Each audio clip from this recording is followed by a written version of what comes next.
तू अगर दोगाना मसूलियत मुश्ताक। পবিত্র মাহে রমজান মাসে আফগানিস্তানের মানুষের খাদ্য চাহিদার অনেকটাই পূরণ হয়ে থাকে পাকিস্তানের মাধ্যমে। পাকিস্তান থেকে আফগানিস্তানে খাদ্য আমদানি ব্যাপক হারে বেড়ে যায়, কিন্তু এবারের রমজানে পাকিস্তান আফগানদের বিশাল খাদ্য সংকটের মুখে ফেলে দিয়েছে। তালিবান এবং পাকিস্তানের মধ্যে সম্পর্কের সমীকরণ ভালো যাচ্ছে না। বর্তমানে ভয়াবহ মানবিক এবং খাদ্য সংকটের মুখোমুখি আফগানিস্তান, কারণ দুই দেশের মাঝে প্রধান সীমান্ত ক্রসিং এলাকার তোরখাম সীমান্ত পয়েন্টে গত 10 দিন ধরে বন্ধ রয়েছে পণ্য আমদানি রপ্তানি। ফলে নিত্য প্রয়োজনীয় পণ্য সামগ্রীবাহী হাজার হাজার ট্রাক আটকা পড়ে আছে সীমান্তে। খাদ্য আমদানি বন্ধ থাকায় রীতিমতো ক্ষুধার সাথে লড়াই করছে আফগানিস্তান।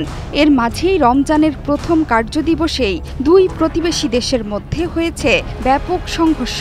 এই সংঘর্ষে প্রাণ গেছে একজন তালিবানের, আহত হয়েছেন বেশ কয়েকজন। 2021 সালে আফগানিস্তানের ক্ষমতায় তালিবান বসার পর থেকেই উত্তপ্ত আফগানিস্তান এবং পাকিস্তান সম্পর্ক। প্রতিবেশী দুই দেশের মধ্যে প্রায়শই ছড়িয়ে পড়ে তুমুল উত্তেজনা। আফগানিস্তানের ভূখণ্ড ব্যবহার করে সন্ত্রাসীরা পাকিস্তানে হামলা চালাচ্ছে বলে অভিযোগ ইসলামাবাদের, যদিও অভিযোগ অস্বীকার করেছে আফগানিস্তানের ক্ষমতাসীন তালেবান।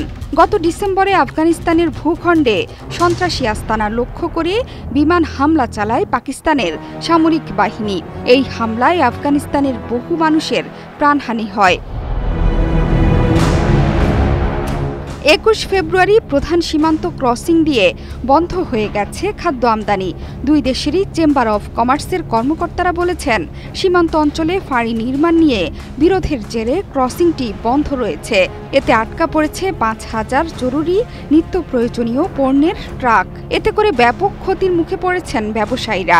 এমনকি এই সংকটের সমাধান কি সেটিও কেউ বলতে পারছে না। তার উপর সোমবারের সংঘর্ষ পরিস্থিতিকে আরও উত্তপ্ত করে তুলেছে বলে মনে করছেন দুই দেশের কর্মকর্তারা। সাধারণত তোরখাম সীমান্ত ক্রসিং আফগানিস্তান এবং পাকিস্তানের যাত্রী এবং পণ্য পরিবহনের প্রধান পথ। বর্তমানে পণ্য পরিবহনের প্রধান এই যোগাযোগ মাধ্যম বন্ধ থাকায় ক্ষুধার ঝুঁকিতে আছেন দেশের অর্ধেক মানুষ। জাতিসংঘের মতে বর্তমানে জনসংখ্যার অর্ধেকেরই জরুরি মানবিক সহায়তা প্রয়োজন। সংস্থাটি বলছে, এই সংঘর্ষ আফগান অর্থনীতিতে সংকট আরও গভীর করতে পারে, যখন লাখ লাখ মানুষ ক্ষুধার্ত এবং দেশের প্রায় অর্ধেক জনগণের মানবিক সহায়তার প্রয়োজন। এমন সংকটকালীন সময়ে পবিত্র মাসে আফগানদের খাবার না দিয়ে মারতে চায় পাকিস্তান, এমনই গুঞ্জন রটেছে বিশ্বে। জোহরা চৌধুরী সেতু, 71।